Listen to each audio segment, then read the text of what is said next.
Hello students, this is going to be part 4 of chapter 7, that is control and coordination.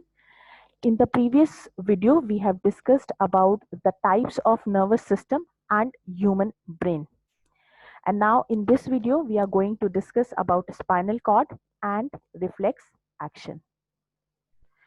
So the spinal cord is a tubular structure that extends from medulla oblongata, which is the last part of the hindbrain, till the lumbar region of the vertebral column, which is most commonly called as spine. Okay. This vertebral column is divided into many regions like cervical region, thoracic region, then lumbar region, sacrum, and the coccus. So this spinal cord extends from the brain, that is from the medulla oblongata of the hindbrain, till the lumbar region of the vertebral column. This is the enlarged view of the vertebral column. And if you see, the vertebral column is made up of small bones which are called as vertebrae.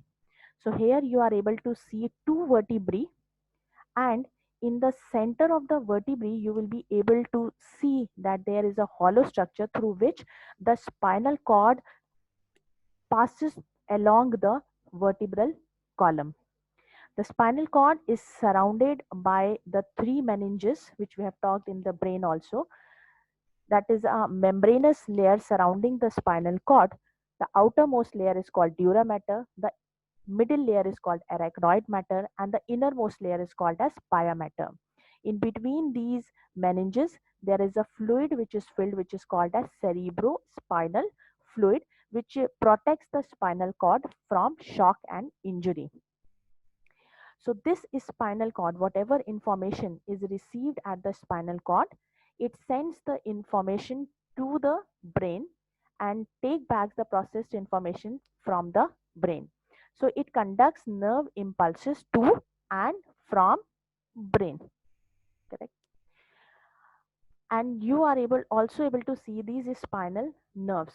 So whatever information, the processed information which is received from the brain to the spinal cord, it sends the information via the spinal nerves to the rest of the parts of the body and take back the information also from the rest of the parts of the body so that it can go to the processing.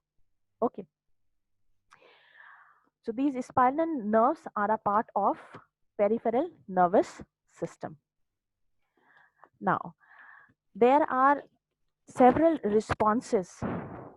There are several responses which have to be quick and immediate. So such quick and immediate responses are called as reflex action, which is controlled by the spinal cord. In such a case, when the spinal cord receives some information from the sensory organ, it processes the information at its own level and does not send the information for processing to the brain. And the processed information at the spinal cord moves to the effector organ for quick and immediate response. So the quick and immediate responses are called as reflex action, which is controlled by the spinal cord itself. Here are some examples of reflex action. Whenever a light is flashed, your pupil of the eye automatically decreases. Whenever a pin is pricked onto your hand or leg, suddenly you withdraw your hand or leg with a jerky movement. Whenever some irritant moves into your nasal passage, you automatically start coughing and sneezing.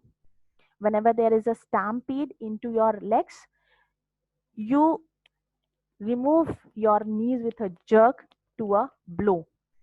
By chance, if your hand falls onto a sharp object, you remove your hand suddenly.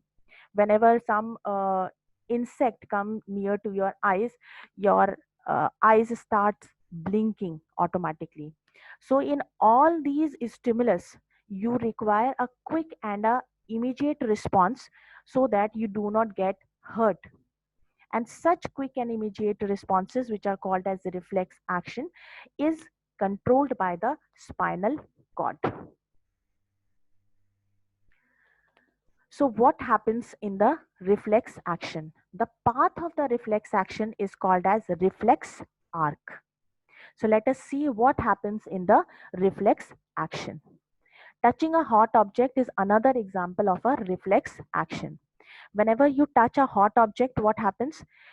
The hotness is sensed by the receptors which are present in your skin, which sends information via the sensory neuron to the spinal cord.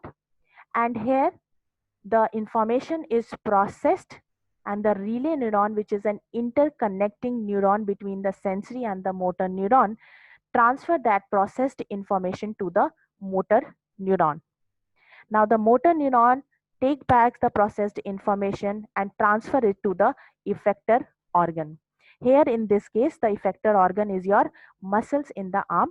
As soon as the information reaches to the muscle, your muscles get pulled up and you are able to remove your hand.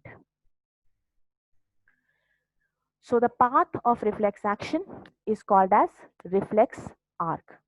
But what is the need of reflex arc? Number one, reflex arc have evolved because the thinking process of the brain is not fast enough. Secondly, in some animals, there can be absence of complex neuronal network.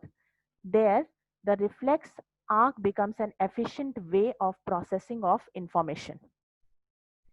Even in presence of complex neuronal network, sometimes there is a requirement of quick and an immediate responses, quick and an efficient responses where reflex arc are required.